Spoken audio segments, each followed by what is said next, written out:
आज का विषय है जीविका और जीवन। अच्छी से अच्छी परिस्थिति में भी एक महादुखी है और दूसरा बुरी से बुरी परिस्थिति में भी सुखी है। राम और दशरथ एक ही परिस्थिति में है। एक दुख में प्राण का त्याग करता है और दूसरा मुदित मन से वनगमन करता है। आज हम सुखी हैं क्योंकि कोई भी छोटी छोटी बात हमारे मन में रुकी नहीं। छोटी बात ही हमें दुखी करती है। जिस आचरण से हमारा मंगल हो उसे मंगलाचरण कहते हैं। जैसे जैसे हमारी बाहरी भूख कम होती जाती है, हमारी अंदर की भूख बढ़ने लगती है। हम तैयार होते हैं मृत्यु के लिए नहीं, बल्कि यह जानने के लिए कि मृत्यु होती ही नहीं। हमें यम नहीं ब्रह्म दिखने लगता है। आज 50 का वेतन मिल रहा है। एक दिन अचानक बताया जाता है कि अगर यह कार्य 2 महीने में पूरा कर लेते हैं तब 125 का वेतन मिलेगा। और हम आनंद फानन में मनुष्य से बैल बन जाते हैं और कोल्लू के बैल की तरह चक्कर लगाने लगते हैं। 125 का वेतन हो गया, तब और कम समय में ज्यादा काम और ज्यादा वेतन, यानी बैल बने रहिए। 50 में सुखी जीवन जी रहे थे, अब अगर वापस उसी 50 पर आ भी जाएं तो सुख नहीं दुख ही मिलेगा, यानी बैल बने रहिए। निजात नहीं है, यह वह चक्र है जो कभी समाप्त नहीं होता। जीवन समाप्त हो जाता है। हम लगातार भविष्य का अहम खरीदते रहते हैं, नया नया अहम, नए नए ऊंचे मूल्यों पर।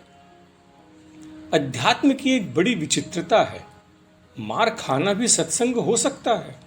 रामायण में प्रसंग है, हनुमान वायु मार्ग से लंका पहुंच गए। लंका में प्रवेश करने की विधि खोज रहे हैं। द्वार पर लंकिनी रास्ता रोके खड़ी है। कोई रास्ता न पाकर लंकिनी को मुष्टिका प्रहार करते हैं। प्रहार से लंकिनी को मूर्छा आ गई, रक्त निकल आया। लेकिन मूर्छा से उठी तो न आह किया, न ओह, न क्रोध आया। हनुमान ने भी कुछ कहा नहीं, लेकिन उठते ही लंकिनी ने कहा, बड़ा सत्संग हुआ। मुष्टिका प्रहार ने उसे जगा दिया, उसे झकझोर दिया। अगर आप सजग हैं तो विपरीत परिस्थिति में भी अच्छा सत्संग हो सकता है। हनुमान के उस प्रहार ने उसके अहंकार का नाश किया और यह समझ आई लंका के अहंकार के नाश का समय आ गया है। अगर यह सत्संग नहीं तो फिर किसे सत्संग कहेंगे?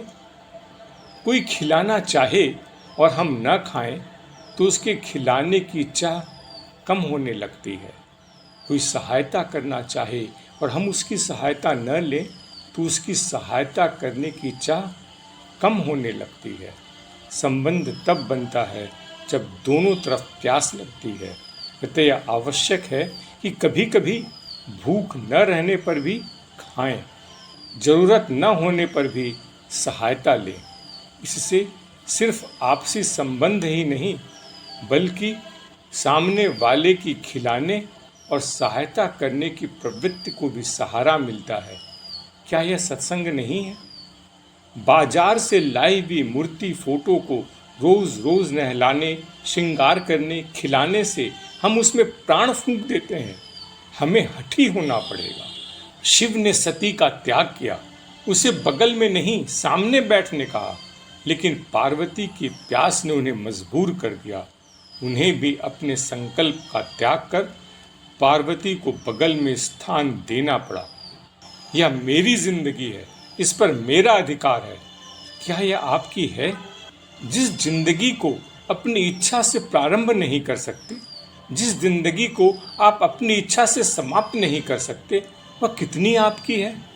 हमारे इस जीवन में अपरिमित शक्ति है, उसे हम संभाल ही नहीं पाते।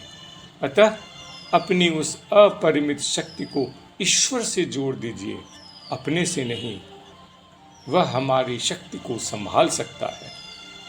2 प्रकार की संस्थाएं विश्व भर में हैं, हर देश में, हर शहर में, हर कस्बे में। एक सिखाती है जीवन और दूसरी सिखाती है जीविका। विशेष बात यह है कि जीवन सिखाने वाली संस्थाएं जीविकोपार्जन भी सिखाती है, लेकिन जीविका सिखाने वाली संस्थाएं जीवन जीना नहीं सिखाती। जीवन सिखाने वाली संस्थाएं ही थी, उससे ही दोनों जीवन और जीविका चल जाती थी। लेकिन जैसे जैसे लालच बढ़ा, जीवन सिखाने वाली संस्थाएं चाहर दीवारी में घिरने लगी और जीविका सिखाने वाली संस्थाएं बाजार में आ गई। जीवन सिखाने वाली संस्थाओं को धार्मिक संस्था, आश्रम, धर्मस्थल, वृद्धों का घर आदि नाम दिए गए हैं। उन्हें मिटाने के लिए पूरा प्रयत्न करने के बाद भी वे फल फूल रही है, क्योंकि जीना तो है ही और जीना तो वही सिखाती है। जीविका सिखाने वाली संस्थाएं तो मानव को बैल बना रही हैं। 6-7 अंकों वाली नौकरी तो बीते समय की बात हो गई है। अब तो बातें 8-9 अंकों वाली नौकरी की होती है। कितनों को यह वेतन मिलता है? कक्षा में प्रथम कितने विद्यार्थी आते हैं? क्या बाकी का जीवन व्यर्थ है?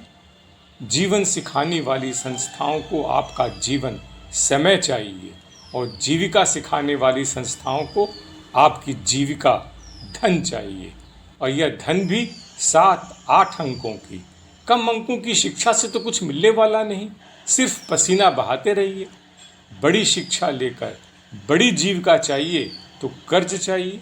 कर्ज यानी गुलामी एक नया चक्रव्यूह है, जिसमें अंदर जाने का तो रास्ता है, लेकिन निकलने का। गोलमाल के गाने की ये पंक्तियां याद आ रही हैं। गोलमाल है भाई, सब गोलमाल है, हर सीधे रास्ते की एक टेढ़ी चाल है। भूख रोटी की हो तो पैसा कमाइए, और पैसा कमाने के लिए भी पैसा चाहिए। गोलमाल है भाई, सब गोलमाल है, हर सीधे रास्ते की एक टेढ़ी चाल है। जीवन बनाना और जीविका बनाना दो अलग अलग चीज़ें हैं।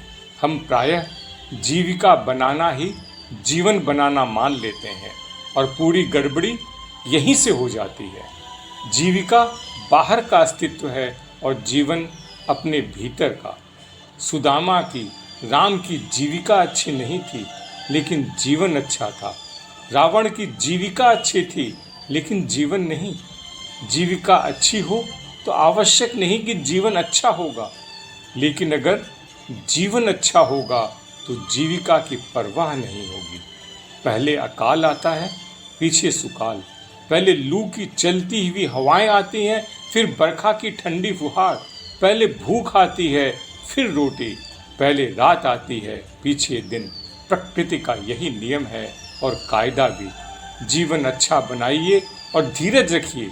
जीविका अच्छी बनाने के लिए धन चाहिए, और जीवन अच्छा बनाने के लिए समय और अनुभव। पौष्टिक आहार का फैशन है और पौष्टिक विचार का अकाल। पौष्टिक विचारों का सावन लाइए और फिर जीवन को फलता फूलता देखिए।